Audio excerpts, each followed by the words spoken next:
Have you ever wondered why some foods are off limits in the Bible?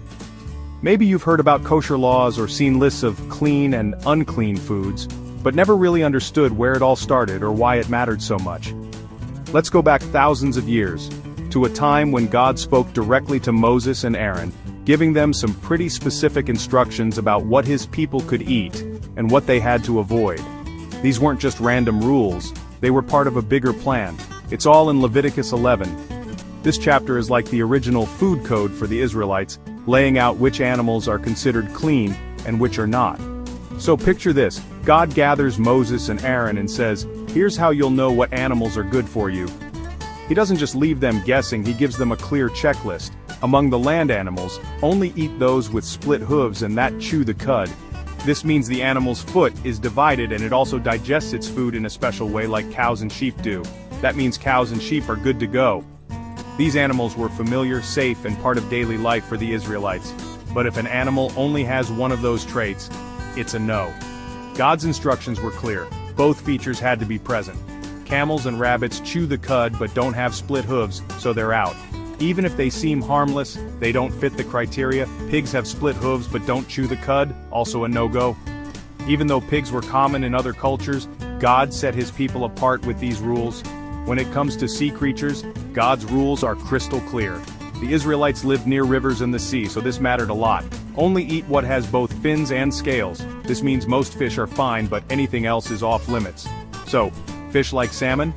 Thumbs up. These were safe, healthy, and easy to identify. But catfish, shellfish, or anything without fins and scales?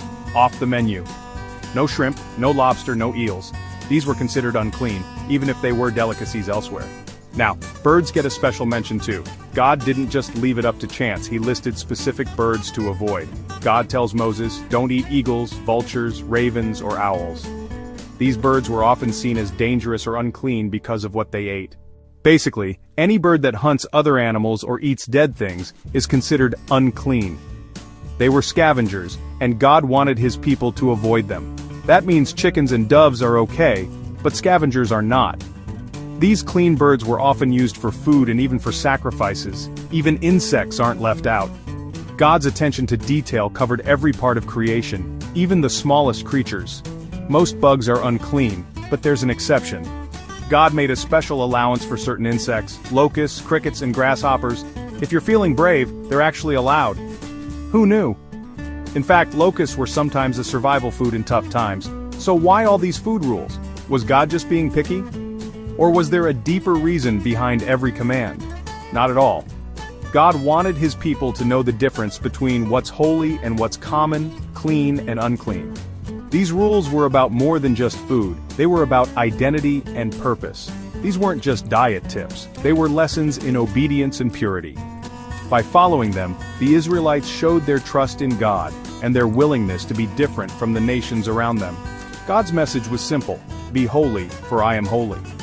He wanted his people to reflect his character in every part of their lives, even in what they ate. By following these commands, even about food, God's people learned to live set apart from everyone else. Their daily choices reminded them of their special relationship with God. And that's the big idea. God's laws weren't just about restriction, they were about teaching, shaping, and protecting his people. God cares about what we do, what we eat, and how we live, because he wants us to reflect his holiness in every part of our lives. Every meal was a reminder of their calling. If you found this helpful, don't forget to subscribe, follow, like, share, and comment below. Join the conversation and let's keep learning together. Let others hear the word too. Sharing knowledge helps us all grow in faith and understanding. Thanks for watching, and remember, be holy, just as God is holy. Let's strive to honor him in every part of our lives, just as the Israelites did.